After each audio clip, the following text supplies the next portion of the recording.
Ir a la biblioteca se ha convertido en mi único escape del infierno que es mi casa. Desde que mi madre empezó a salir con ese tipo, todo ha sido un desastre. Se llama Rubén, pero para mí es simplemente un imbécil con complejo de superioridad. Siempre está buscándome defectos, criticándome sin descanso, y aunque no le pone un dedo encima a mi madre, la forma en que le habla, duele. Ella no tiene la fuerza para estar sola, y eso la mantiene atada a alguien que claramente no le hace bien.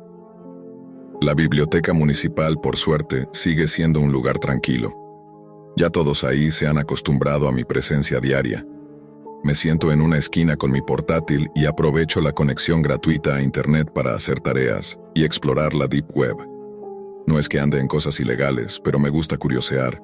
El sistema de seguridad de esta red es tan flojo que me permite usar una VPN sin problema, algo impensable en una ciudad más grande. La Deep Web siempre me ha parecido fascinante. Ahí uno puede encontrar desde foros de conspiraciones hasta teorías sobre inventos prohibidos. Uno de mis temas favoritos es el de los experimentos secretos, cosas que los gobiernos callan. Vi desde un chico construyendo un reactor nuclear en su habitación, hasta otro convencido de que puede romper las leyes del tiempo. Es puro delirio, pero entretenido. Una tarde, mientras buscaba historias sobre viajes temporales, me topé con un sitio que parecía fuera de lugar. No tenía el formato típico de la Deep Web. Era como un portal de noticias, solo que había algo raro en él. La fecha del encabezado decía que la noticia era de 3 días en el futuro. Pensé que era un bug o una broma mal hecha, pero entré por curiosidad. El diseño era simple, casi anticuado. La mayoría de las noticias eran normales, pero una en particular me dejó helado. Hablaba de una mujer hallada sin vida en su departamento, con signos de haber sido atacada por una bestia. Decía que el crimen había sucedido un sábado, aunque ese día era apenas miércoles. Revisé el calendario 3 veces. Todo encajaba, menos la lógica. Intenté quitarle importancia. Tal vez era un viejo artículo con la fecha mal puesta, pero seguía dándome vueltas en la cabeza.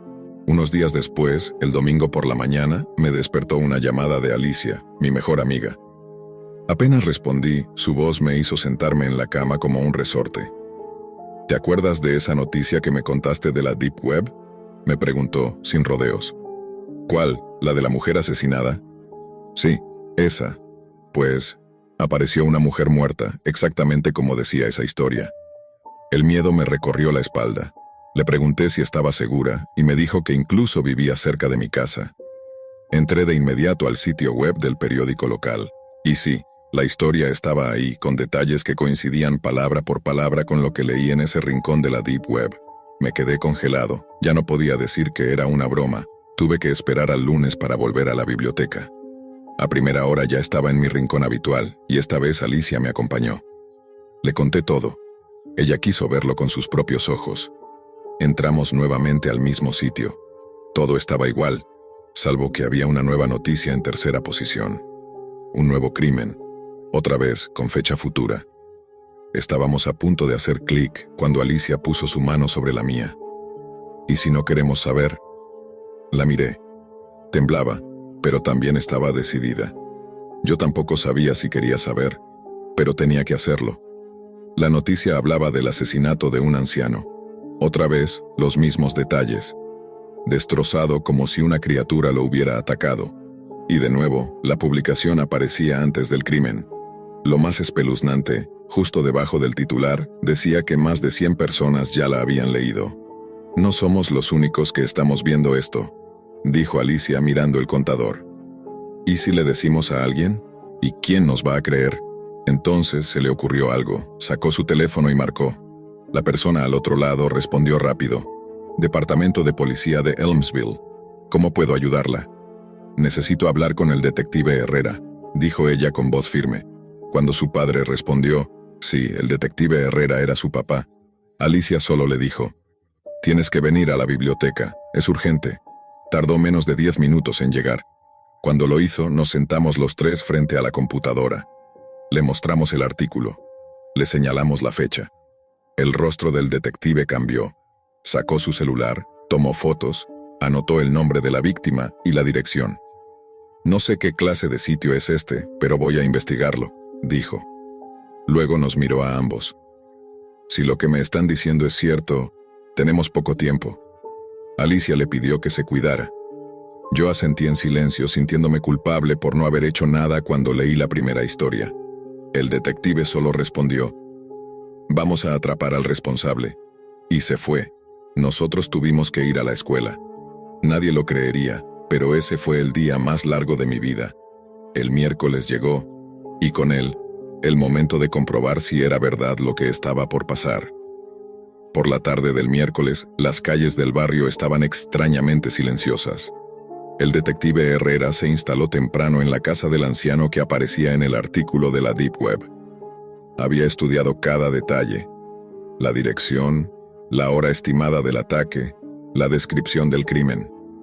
Todo parecía sacado de una novela, pero él no estaba dispuesto a correr riesgos.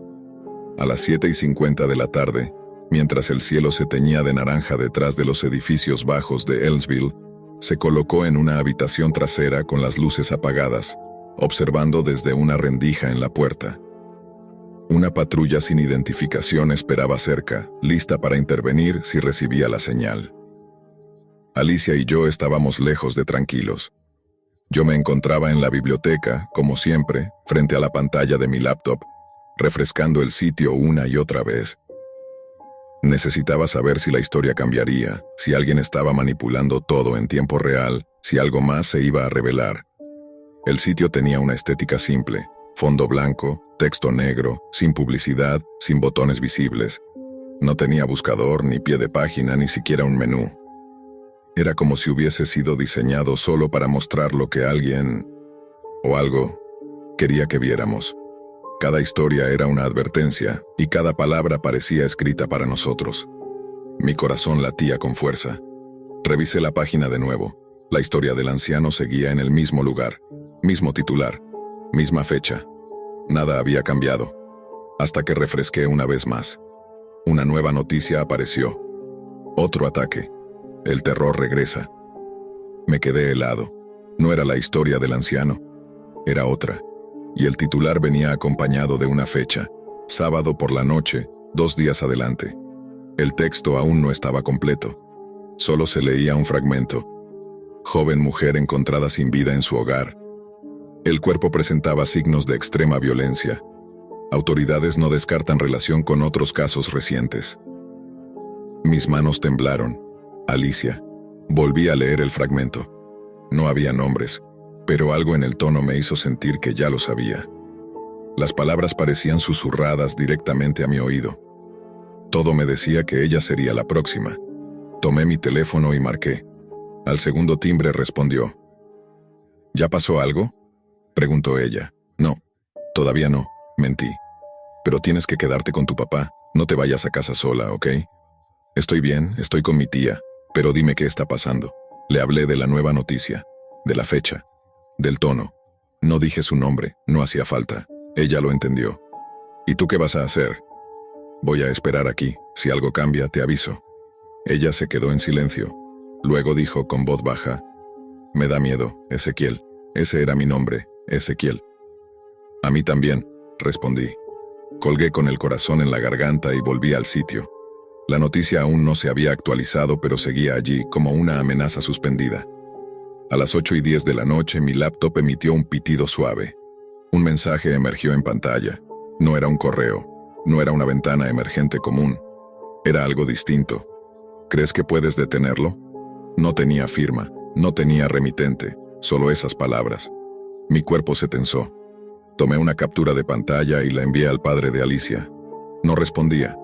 Debía estar concentrado en el operativo. Minutos después llegó otro mensaje, esta vez más largo. El destino no se cambia con advertencias, solo con sacrificio. Me quedé mirando esas palabras como si contuvieran un código. ¿Sacrificio? ¿De qué tipo? ¿Qué significaba eso? Intenté responder, pero el cursor parpadeaba inmóvil. No podía escribir nada. Era como si el sistema no lo permitiera. Luego, de pronto, la noticia del anciano se borró.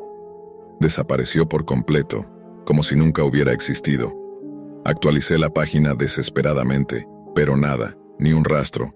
Todo lo que quedaba era la nueva historia, incompleta, de la joven mujer que aparecería asesinada el sábado. Eso podía significar 2 cosas. o el crimen había sido prevenido, o había sido ejecutado de otra forma. Esperé hasta que la biblioteca anunció su cierre con el típico mensaje automático por los altavoces. Guardé mi laptop sin decir palabra.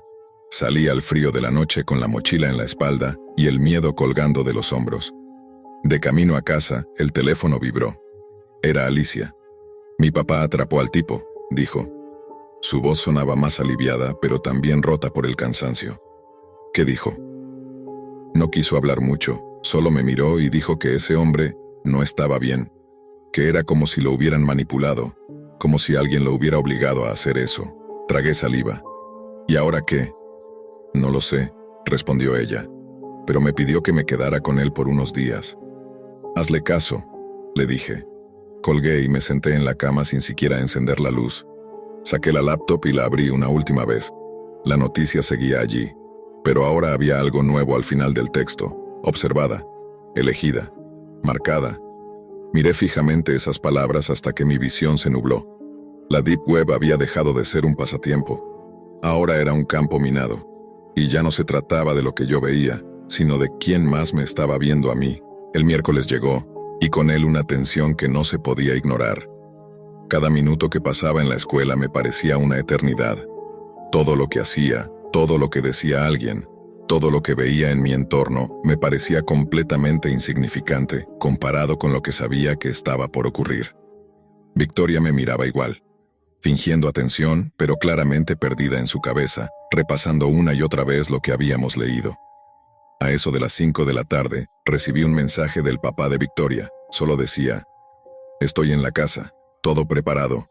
El lugar de la supuesta víctima era una casa modesta, en un barrio apartado del centro. El agente Morales había logrado que un par de patrullas sin identificación se estacionaran discretamente a menos de una cuadra, listas para intervenir sin alertar al sospechoso. Él mismo se había escondido dentro de la vivienda, en una habitación trasera, esperando. No sabíamos si el artículo de la Deep Web se cumpliría palabra por palabra, pero si había una mínima posibilidad de evitar otra muerte, había que intentarlo. Esa noche no pude quedarme quieto. Faltaba poco para las 8 y yo estaba como una olla de presión a punto de estallar. Victoria estaba en casa, rezando como siempre lo hace cuando su padre está en una operación peligrosa. Me envió un mensaje corto: «Estoy temblando. ¿Y si esto no es suficiente?». Le respondí que él sabía lo que hacía. Pero la verdad es que yo tampoco estaba seguro. La Deep Web no se rige por reglas normales. Lo que habíamos leído allí no era una simple página más. Era como si estuviera escrita desde otro plano, uno donde el tiempo se dobla y la lógica se retuerce. A las 8:03 recibí el mensaje. Entró. Mi corazón se aceleró. Me costó hasta respirar. Imaginé la escena, el vidrio rompiéndose, el crujido de pasos sobre el suelo de madera, una figura moviéndose en silencio dentro de esa casa que se había convertido en una trampa para un monstruo. El agente Morales se preparó. Esperó al sospechoso. Cuando pasó frente a la habitación donde él estaba oculto, salió detrás y lo confrontó. Le apuntó directamente a la cabeza con su arma de servicio. Le dijo que se acabó, que estaba rodeado, que el anciano no estaba ahí y que no podría hacerle daño a nadie. El intruso no se resistió, ni se sorprendió. Soltó una risa gutural como si todo fuera parte de su plan, como si ya supiera que lo estaban esperando. «¿Crees que esto terminó?», le dijo con una voz baja y rasposa. «Apenas está comenzando». Era un hombre vestido completamente de negro, con un pasamontañas cubriendo su rostro, cargando una mochila llena de cuchillos, sogas y una pequeña libreta con notas garabateadas. No parecía un asesino solitario, era más como un ejecutor, uno que seguía instrucciones de alguien más. Los refuerzos llegaron en segundos, lo esposaron y lo subieron a la patrulla. A pesar de estar completamente controlado, no dejaba de reír. Una risa nerviosa, desquiciada, como si se burlara de todos. Mientras todo eso ocurría, yo estaba otra vez en la biblioteca. Había corrido desde la escuela para llegar a tiempo antes de que cerraran. Quería ver si el artículo en la Deep Web desaparecía o cambiaba. Me conecté con rapidez usando mi VPN, ingresé al navegador oculto y accedí al sitio. Estaba ahí, igual que antes.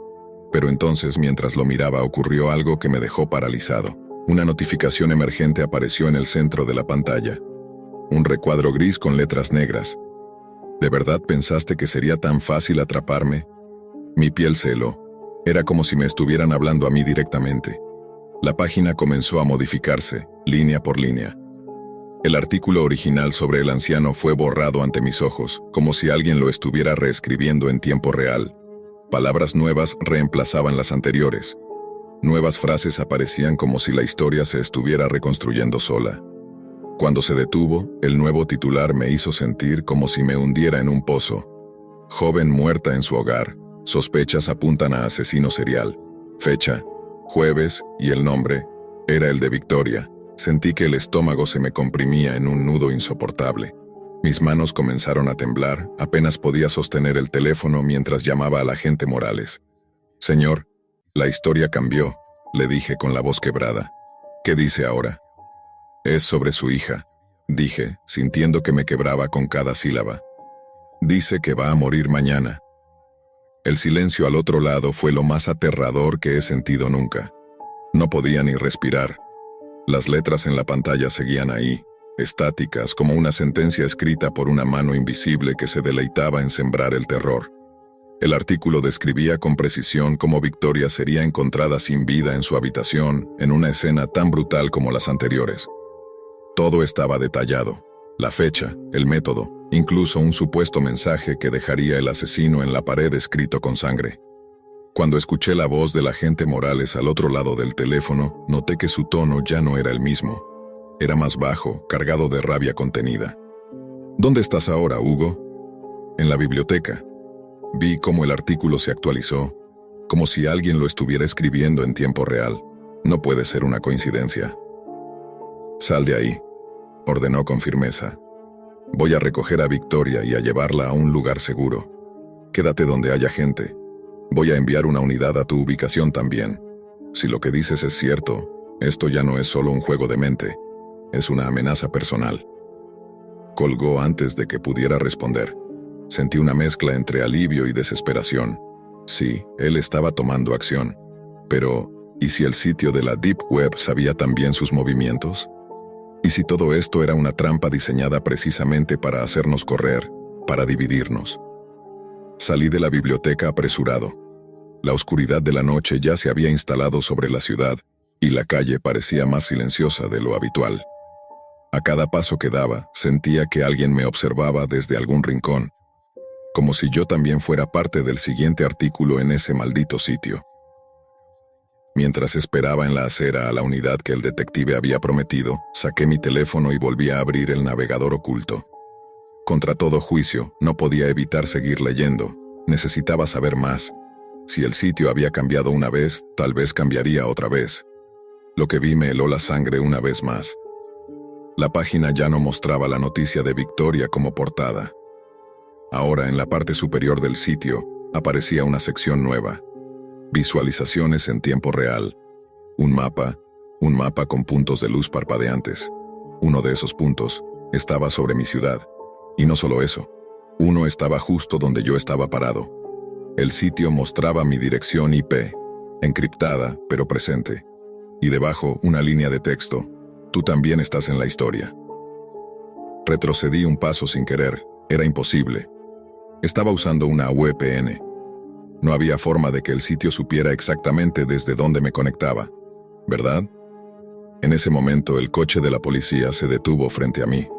Subí sin decir palabra, pero mi mente seguía atrapada en esa línea. Tú también estás en la historia. Me llevaron directo a la estación. Allí ya estaban Victoria y su padre. Ella tenía el rostro pálido, pero su expresión había cambiado. Ya no era puro miedo, ahora había algo más. Una determinación nueva. Cuando me vio, corrió hacia mí y me abrazó con fuerza. ¿Qué viste?, me preguntó con voz temblorosa. Le conté todo. El mapa, los puntos, la advertencia. Ella cerró los ojos y asintió como si eso confirmara lo que ya temía. Que esto no era solo sobre asesinatos. Era un juego de manipulación, de vigilancia. Un plan que se desarrollaba dentro de la Deep Web, alimentado por quienes lo observaban desde las sombras. Nos metieron en una sala de conferencias. Estábamos solos. Victoria, su padre y yo. El detective cerró la puerta y encendió una pequeña grabadora de audio, como si eso lo ayudara a ordenar sus ideas.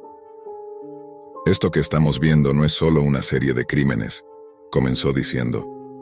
Es una operación de vigilancia encubierta. Alguien está escribiendo estos asesinatos antes de que ocurran.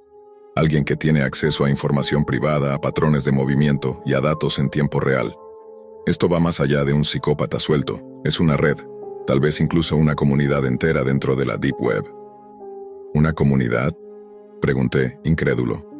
Sí, dijo él mirando a su hija. Hay foros privados en la Deep Web donde las personas pagan por ver contenido exclusivo. No solo asesinatos, también torturas, rituales, juegos de rol que se vuelven reales. Algunos incluso patrocinan estas transmisiones.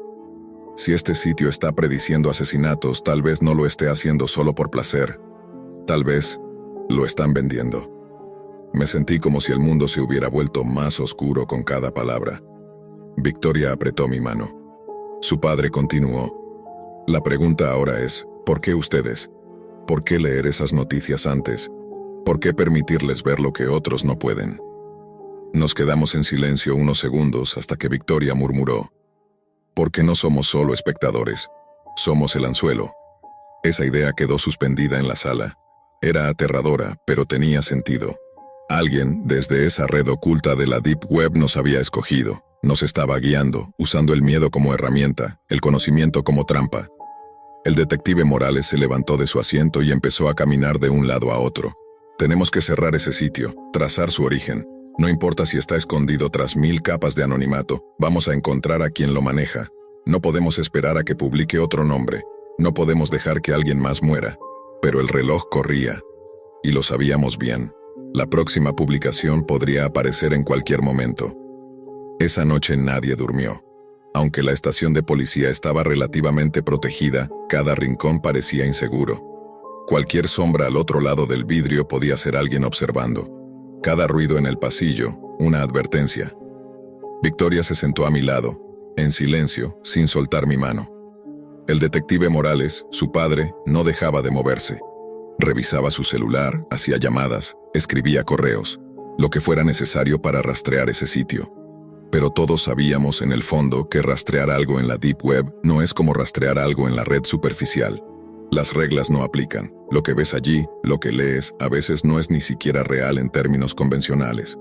O peor aún, es más real que la realidad misma. A las 3:47 de la madrugada, una alerta se activó en la computadora del detective. Él había dejado un programa ejecutándose en segundo plano, configurado para detectar cualquier cambio en el sitio de noticias oculto. El sonido nos sacudió a los tres. Morales se abalanzó sobre el teclado, y lo que encontró nos dejó sin palabras. Un nuevo artículo había sido subido hacía apenas 37 segundos. Título: El incendio de los 3 testigos. Fecha: esa misma noche. La historia estaba incompleta. Se iba escribiendo en vivo, palabra por palabra. No decía nombres, pero mencionaba a una joven, un adolescente con laptop y un oficial de policía relacionado con ambos. El artículo hablaba de un fuego repentino en un edificio gubernamental, del descubrimiento posterior de los cuerpos y del incendio considerado sospechoso, pero sin culpables. Victoria se quedó mirando la pantalla, sin pestañear. Yo sentí que el aire se me iba del cuerpo. Era como si estuviéramos leyendo nuestra propia muerte en tiempo real. «Están escribiendo esto mientras nos ven», dije en voz baja. «Nos están observando ahora mismo». El detective se giró hacia la cámara de la sala y, sin decir nada, tomó una chaqueta del perchero y nos ordenó levantarnos. «Nos vamos», dijo con una firmeza que no admitía discusión. «No confío ni en esta estación. Si están dentro de la Deep Web, pueden estar en cualquier sistema, cualquier red, tal vez incluso aquí mismo». «¿A dónde vamos?», preguntó Victoria. «A donde no haya conexión, a donde ellos no puedan vernos». Salimos de la estación por la puerta trasera. El detective apagó su celular, el mío y el de Victoria. Nos subimos a su coche sin luces por una ruta sin cámaras. Fuimos hacia el norte de la ciudad, a una zona abandonada donde alguna vez hubo un vivero municipal. El lugar estaba cerrado desde hace años, sin señal, sin wifi, sin nada. Entramos por una verja oxidada. Morales sacó una linterna y recorrimos pasillos polvorientos hasta dar con una pequeña oficina al fondo, sin ventanas. Puso su arma sobre el escritorio y cerró la puerta tras nosotros. Aquí no pueden vernos, dijo. Al menos por ahora. El silencio se volvió casi insoportable. Sentía que cada segundo sin conexión era una eternidad, pero al mismo tiempo era la única manera de seguir con vida. Nos sentamos en el suelo. Victoria temblaba. Y yo también, aunque fingiera que no. ¿Y si ya está decidido?, susurró ella. ¿Y si pase lo que pase, va a cumplirse esa historia? No, dije, con una convicción que no sabía si era real. Si todo estuviera escrito, no hubiéramos llegado hasta aquí. Ya cambiamos el futuro una vez. Lo haremos otra vez. Pero esa historia del incendio, ¿y si ya comenzó?, preguntó Morales, su voz oscura. ¿Y si justo ahora están encendiendo la mecha y ni siquiera lo sabemos? De pronto, un sonido hueco nos hizo saltar. Alguien había pateado algo afuera. Una lata, un trozo de metal, no lo sabíamos, pero no era el viento. Apagamos la linterna. El detective apuntó su arma hacia la puerta, en completo silencio. Yo me arrastré hacia Victoria. La abracé y le tapé la boca con suavidad para que no hiciera ruido. Podía sentir su corazón latiendo acelerado contra mi pecho. Era como si cada milímetro de aire se hubiera congelado. Otro sonido, esta vez más cerca. Una pisada, lenta, deliberada. Y entonces, silencio total. Morales se acercó a la puerta con el oído pegado a la madera. Ni una palabra, ni un gesto. Solo su respiración agitada. Pasaron segundos que parecieron minutos. Luego un crujido, como si algo se deslizara por el techo directamente encima de nosotros. Y entonces, un golpe seco, justo sobre nosotros. Victoria ahogó un grito. El detective levantó la vista. Sus labios formaron una sola palabra. Corran. No esperamos. En cuanto escuchamos esa palabra, corran, el cuerpo se movió por instinto. Salimos de esa oficina como almas que lleva el diablo, tropezando con muebles caídos, chocando con puertas oxidadas sin mirar atrás. Afuera el terreno era puro lodo seco y escombros. La noche estaba cerrada, sin luna, sin estrellas, solo oscuridad y ese miedo que te desgarra el pecho desde dentro. Corrimos hacia el coche del detective, pero al llegar nos encontramos con lo peor. Las llantas estaban reventadas. Alguien las había cortado con precisión quirúrgica.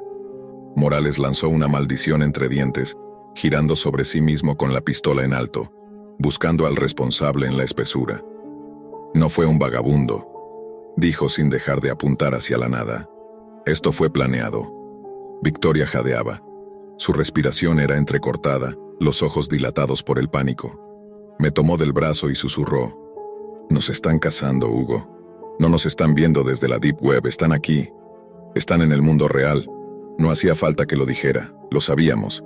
Y eso lo hacía aún más aterrador. Ya no era un asesino invisible detrás de una pantalla. Era algo físico, tangible y cercano. El detective nos empujó hacia una bodega abandonada a unos 100 metros del vivero. Las tablas que cubrían las ventanas estaban podridas, pero aún sostenían algo de estructura. Nos metimos por una rendija del costado. Dentro solo polvo, silencio y el eco de nuestras respiraciones. «Apaguen todo», ordenó Morales. «No usen linternas, no hablen». Nos quedamos en la oscuridad, acurrucados entre cajas viejas, atrapados en una pesadilla que se sentía demasiado real. No sabíamos si estábamos siendo observados por una cámara, por un dron o por ojos humanos.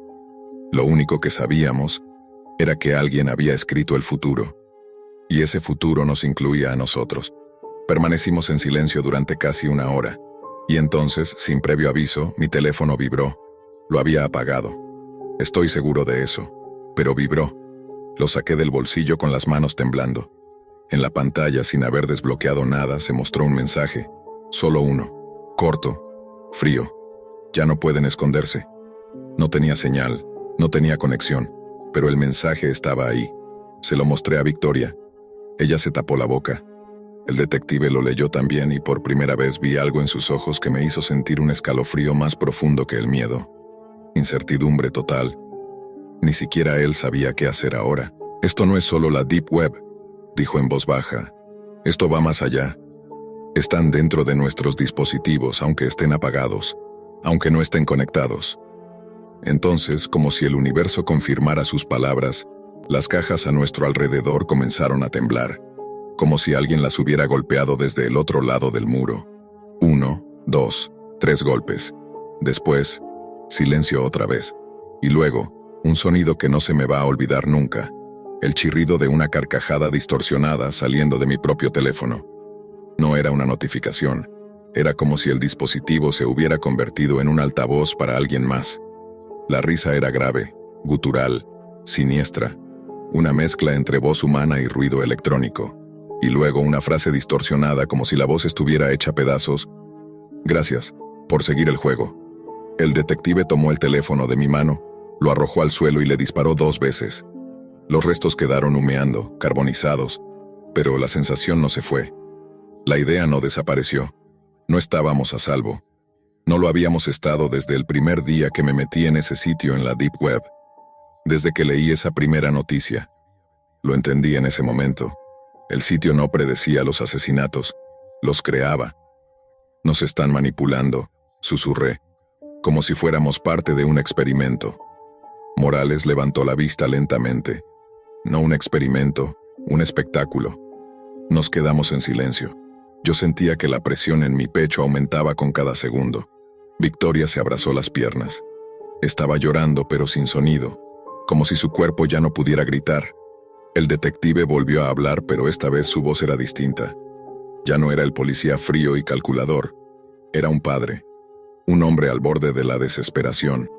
Tenemos que desaparecer, borrar todo, quemar nuestros nombres. Si estamos vivos mañana será porque dejamos de jugar el juego. Yo asentí, pero una parte de mí ya sabía que era tarde.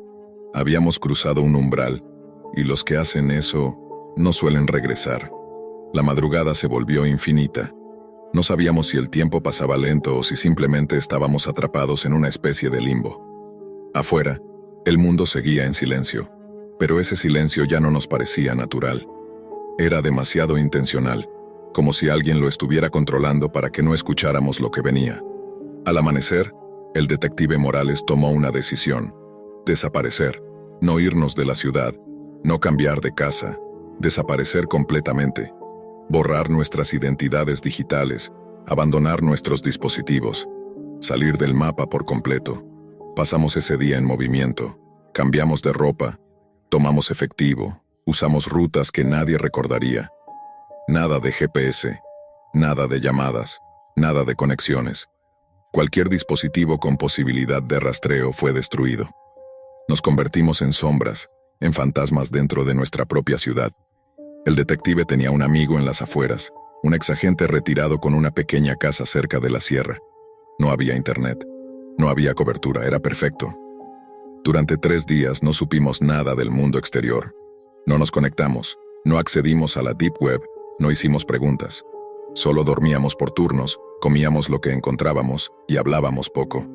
El miedo seguía ahí, silencioso, flotando como un veneno invisible. Pero la paz no duró. El 4.º día, cuando Morales fue al pueblo más cercano a buscar suministros, volvió con el rostro pálido. Sin decir una palabra, nos mostró un periódico físico, comprado en un kiosco viejo, lejos de cualquier red. En la portada: descubren cuerpo en biblioteca local, autoridades sin pistas claras. La foto en blanco y negro mostraba a un joven tendido en una silla, su rostro cubierto, su laptop aún abierta frente a él, la misma biblioteca donde solía conectarme.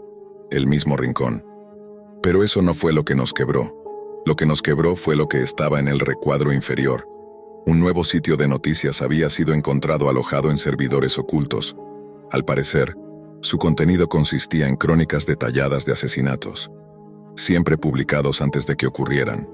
No decía Deep Web, no mencionaba VPN, pero nosotros sabíamos, era el mismo sitio, solo que ahora con otro nombre, otra portada. Otro disfraz. Victoria se derrumbó, cayó de rodillas y rompió a llorar por primera vez desde que todo comenzó. Yo no podía moverme.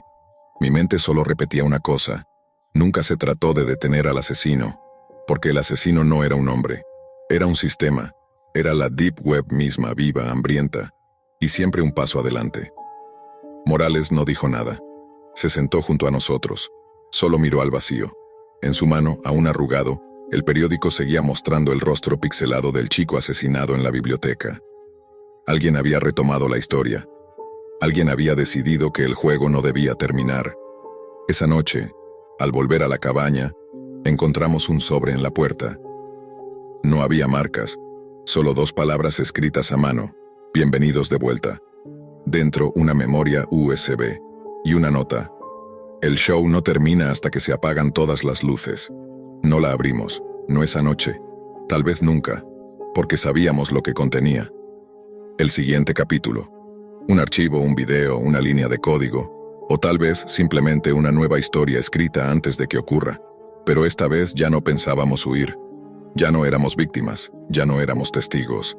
Ahora éramos parte del sistema. Y entendimos la verdad. En la Deep Web, el que observa demasiado, eventualmente se convierte en parte del espectáculo. Nunca imaginé que una simple conversación universitaria pudiera arrastrarme tan hondo. Fue durante un descanso entre clases que mi amigo Julián me propuso algo extraño: explorar la Deep Web solo por curiosidad, como si se tratara de un videojuego. Al principio dudé, pero accedí. Y ese pequeño impulso de curiosidad fue el inicio de todo. Lo que encontré en esa parte oculta del Internet fue adictivo. El anonimato, la sensación de estar fuera del alcance de todo, me generaba una especie de emoción que nunca había sentido. Comencé visitando foros comunes, debates sobre teorías conspirativas, secretos tecnológicos, cosas raras. Pero un comentario específico me hizo detenerme. Estaba enterrado en una conversación sobre venganza, en un hilo repleto de ofertas para hackear dispositivos o contratar a alguien que se encargue de tus problemas. Entre todo eso, un mensaje resaltaba como una advertencia siniestra: puedes perder el tiempo con estos, o puedes venir conmigo. Si de verdad quieres lastimar, si quieres que sepan que fuiste tú, haz clic aquí. Te estaré esperando. Movido por la intriga, presioné el enlace. Mi pantalla se tornó negra, como si mi computadora hubiese colapsado. Estuve a punto de cerrarla, pensando que se había congelado, cuando noté un pequeño punto titilando en la esquina inferior. Le di clic. Entonces, se cargó un foro distinto.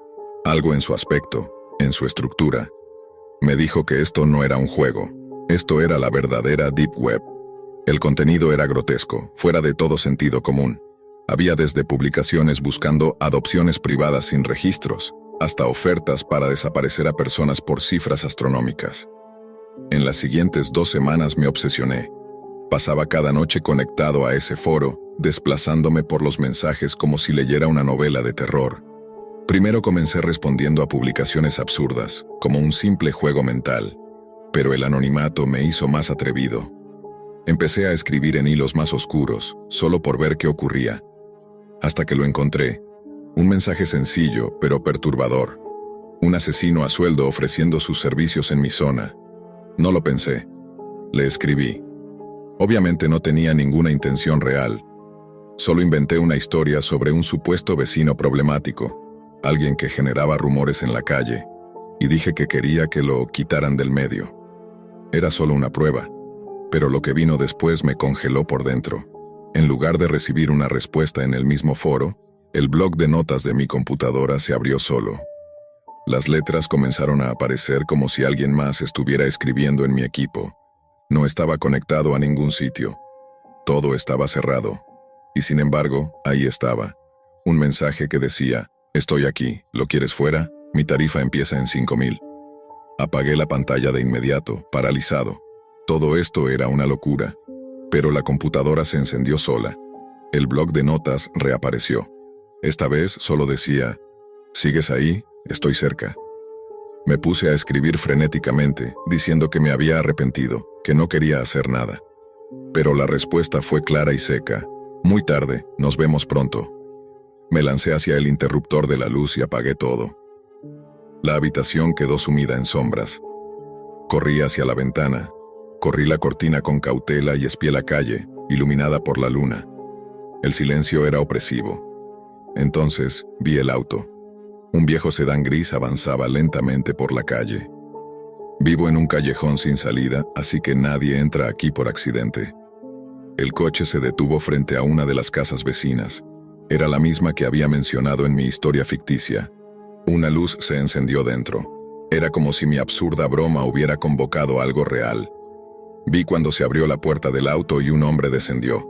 Llevaba un overol oscuro manchado con algo que parecía barro seco. Caminó hacia la casa sin apuro. En un momento giró la cabeza y me miró directamente. Sostuvo la mirada por unos segundos. Yo apenas podía respirar. Lo observé con el corazón en la garganta mientras se perdía en la penumbra de la vivienda. Las luces dentro comenzaron a apagarse y encenderse, como si alguien se desplazara de una habitación a otra. Primero en la planta baja, luego en el segundo piso. Finalmente, la cocina. Era como si el terror estuviera recorriendo cada rincón de esa casa. Y entonces, sucedió. Una figura apareció tambaleándose en la puerta principal de la casa. Era uno de los adolescentes que vivía ahí. Estaba cubierto de sangre, arrastrándose con desesperación por el camino de entrada. Su rostro reflejaba un dolor indescriptible, y su respiración era entrecortada. Apenas avanzaba unos metros y detrás de él, la silueta del hombre en overol surgió de la oscuridad, avanzando con calma, disfrutando cada paso. Fue un golpe seco. El joven se desplomó. No gritó, no tuvo tiempo. Solo se apagó como una vela al viento. El sicario se quedó de pie, observando su obra. Luego, lentamente, volvió la cabeza hacia mi casa. Hizo contacto visual conmigo por tercera vez.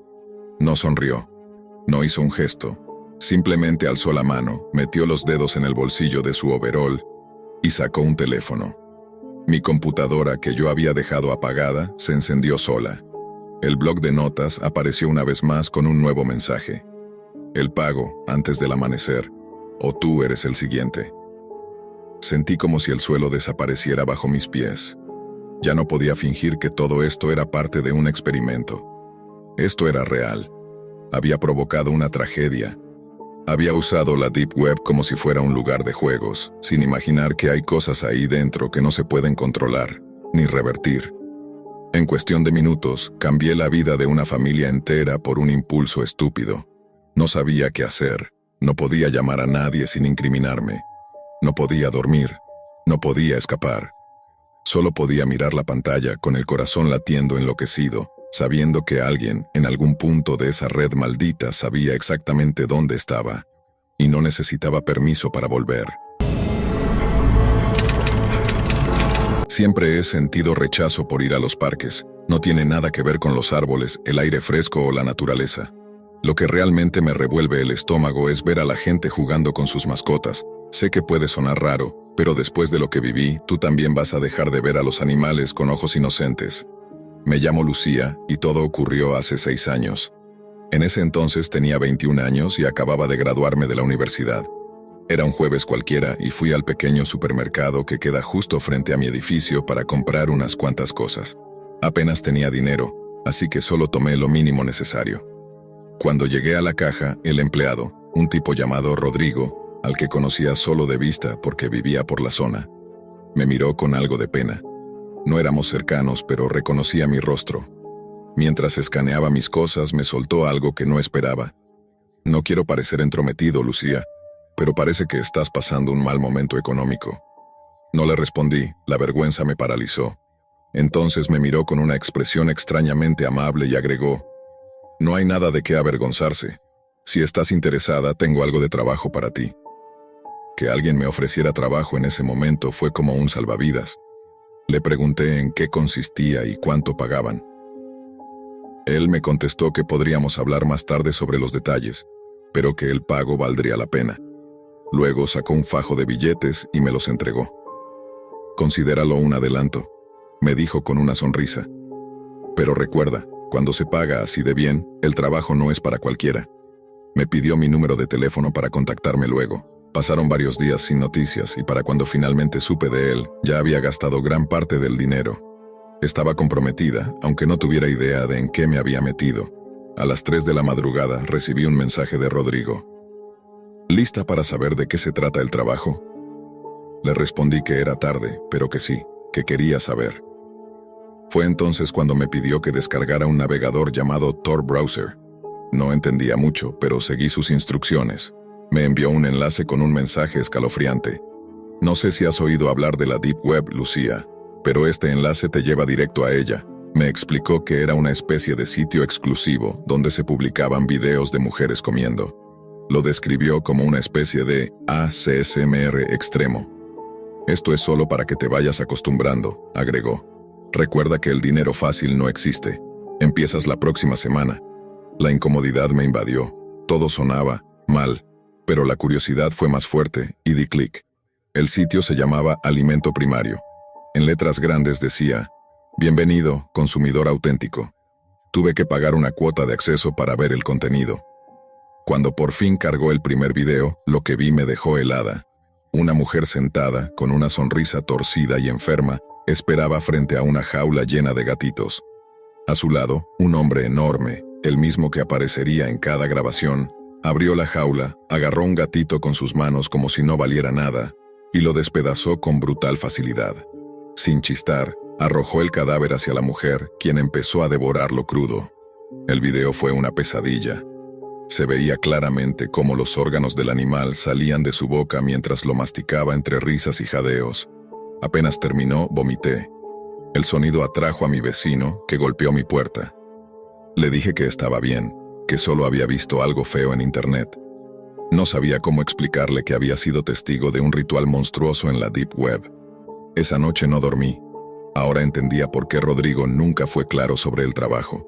También entendía por qué me pagó tanto sin pedirme nada a cambio.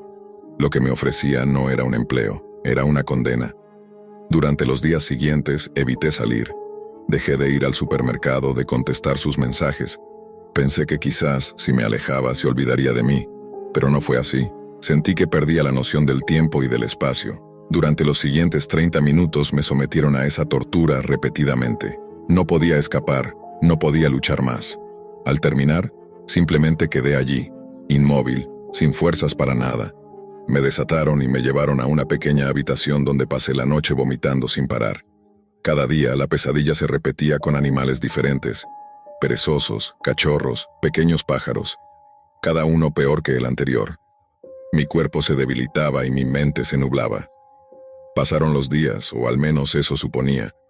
En medio de aquella oscuridad y horror escuché ruidos fuertes afuera, voces y sirenas. Era la policía.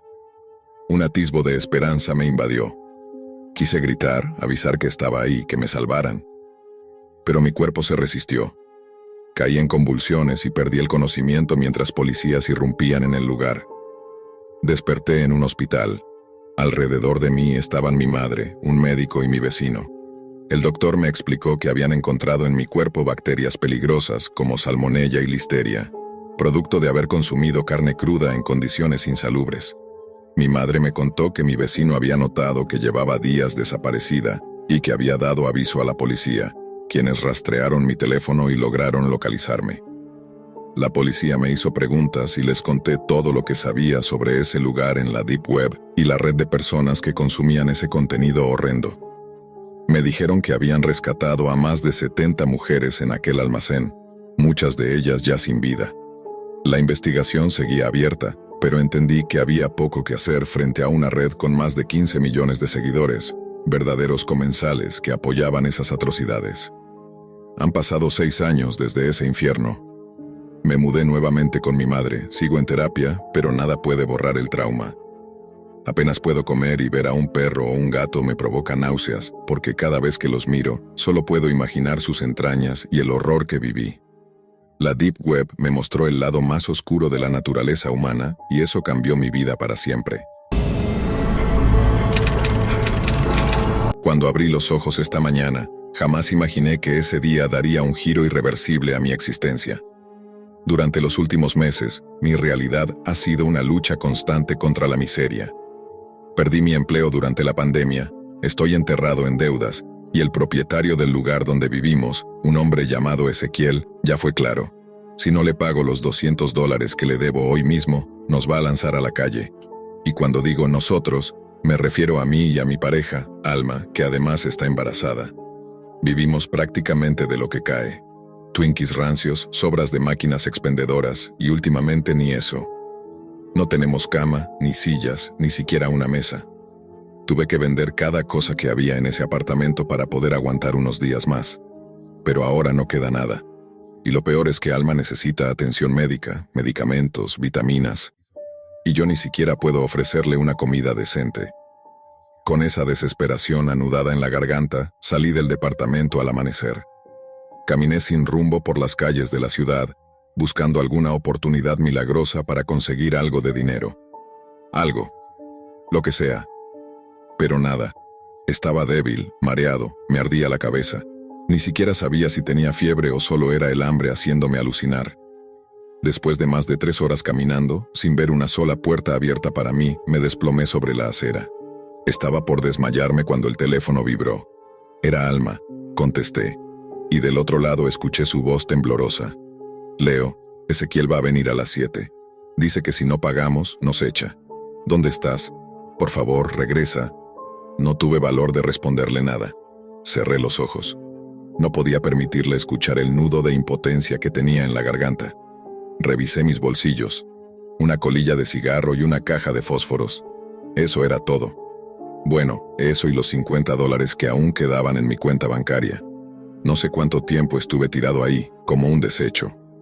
Cuando reaccioné, el cielo ya se había oscurecido. Eran pasadas las 6. En menos de 1 hora, Alma estaría en la calle, embarazada, desamparada. Me arrastré hasta un callejón cercano. Encontré una fuente de agua y bebí con desesperación. Esa fue mi única comida del día. El teléfono no dejaba de sonar.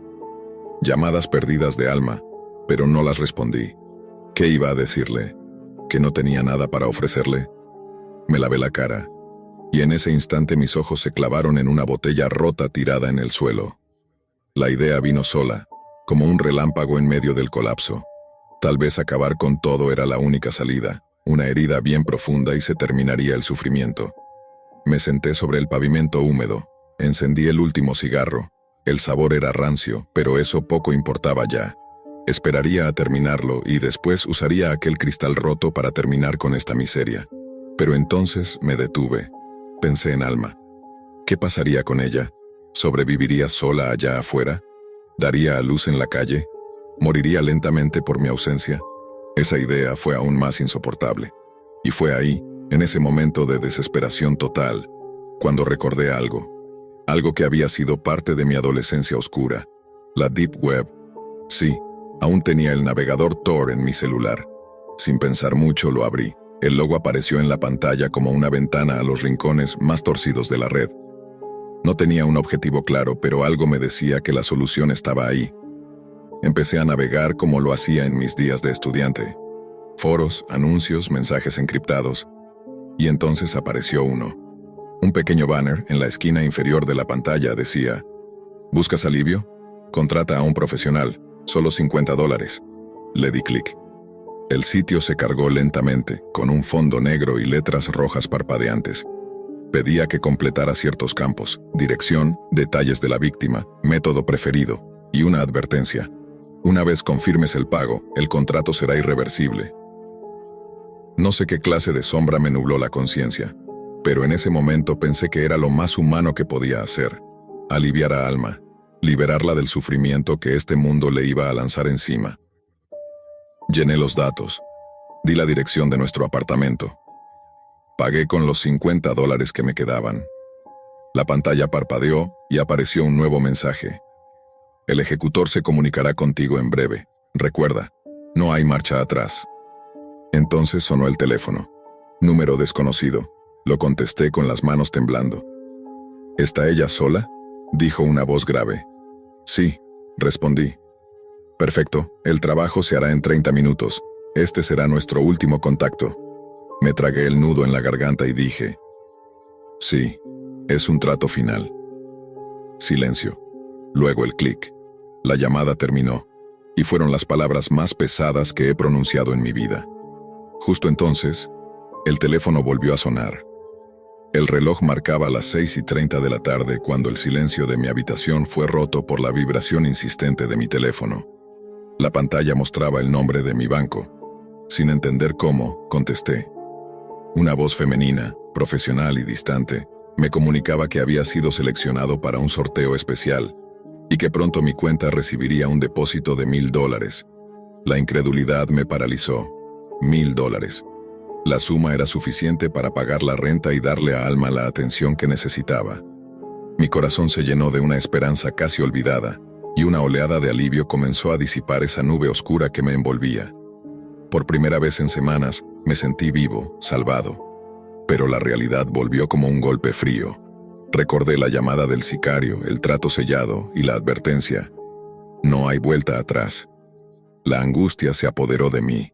¿Qué había hecho? ¿Cómo podía salvar a Alma de ese destino si ya había firmado la sentencia con mis propias manos? Sin pensarlo, salí corriendo a la calle. El asfalto parecía derretirse bajo mis pies, pero no me detenía. La gente me miraba extrañada, algunos me empujaban o me gritaban, pero yo solo tenía un objetivo: llegar a casa antes que ese desconocido llegara para cumplir con el macabro encargo. La ciudad se convirtió en una pesadilla acelerada. El sudor empapaba mi camiseta. Mi respiración era un jadeo desesperado, y cada segundo era un latido que podía ser el último para Alma. Tropecé varias veces, el cansancio y la adrenalina mezclados me hicieron tambalear, pero me levanté rápidamente. Estaba a unas pocas cuadras cuando, al doblar una esquina, escuché un disparo. Un grito agudo y aterrador rompió el aire. Mi corazón se congeló. Paré en seco, con el cuerpo rígido, y miré hacia nuestra calle. Allí estaba un hombre encapuchado que corría hacia una camioneta negra, que arrancó con un rugido atronador. El eco del disparo retumbó en mis oídos, y las palabras del sicario resonaron como una sentencia. Una vez hecho el trato, no hay vuelta atrás. Las lágrimas comenzaron a rodar por mi rostro mientras me acercaba tembloroso a la puerta. El miedo y la culpa me consumían. Pero cuando la abrí, para mi sorpresa, Alma estaba allí, ilesa, asustada, con los ojos llenos de lágrimas, pero viva. «Leo», susurró. Estaba empacando nuestras cosas porque Ezequiel estaba apurándome para irnos. Entonces sonó el timbre, él fue a abrir, y después escuché el disparo. Lo encontré tirado en el porche, inmóvil. Mi cuerpo temblaba. La confusión se apoderó de mí. El casero, el hombre que nos quería echar de la casa, estaba muerto. La bala no era para Alma, sino para él. Por un instante, la realidad me golpeó con fuerza. La Deep Web, ese oscuro y anónimo rincón de Internet donde busqué ayuda, había desatado una tormenta. El sicario no preguntó, no dudó. Cumplió el contrato sin importar a quién se llevara por delante. Mientras Alma me abrazaba, yo sentía que una sombra eterna se posaba sobre nosotros. Vivimos ahora en mejores condiciones gracias al dinero que llegó del sorteo, pero el peso de ese secreto me consume. Cada noche, antes de dormir, intento reunir el valor para contarle la verdad, para confesar que sin quererla estuve a punto de pagar para que la mataran. Pero la sola idea de romper esa sonrisa que me regala cada mañana me detiene. Ese secreto me acompañará, silencioso y sombrío, hasta el último día que viva. Después de aquel suceso, Alma y yo quedamos atrapados en un silencio pesado, un secreto que pesaba más que cualquier deuda o miedo.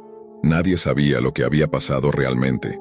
Ni siquiera la policía sospechaba que el sicario contratado a través de la Deep Web había confundido el objetivo y había matado al casero en lugar de ella. La vida nos dio una segunda oportunidad, pero el costo fue un lastre invisible que llevaba en el pecho. Cada día, antes de dormir, miraba a Alma sosteniendo a nuestra hija y sentía que la culpa me devoraba vivo. Quería contarle la verdad, compartirle el abismo en el que había caído, pero el miedo a perderla me paralizaba. La Deep Web, ese mundo oscuro y secreto que había visitado en busca de escape, se convirtió para mí en la prueba de lo rápido que el miedo y la desesperación pueden llevar a tomar decisiones irreversibles. Ese rincón digital donde la muerte se ofrece al mejor postor sin preguntas ni escrúpulos, casi destruye lo que más amaba.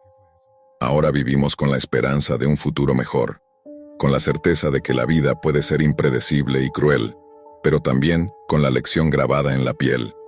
La desesperación es un enemigo silencioso, y la ayuda, aunque sea difícil de encontrar, siempre puede llegar de las formas más inesperadas. Si esta historia te hizo reflexionar, no olvides suscribirte y activar la campanita. Aquí seguimos compartiendo relatos reales que muestran el lado más oscuro y humano de la vida, para que nunca olvidemos que, incluso en las sombras, siempre hay una luz.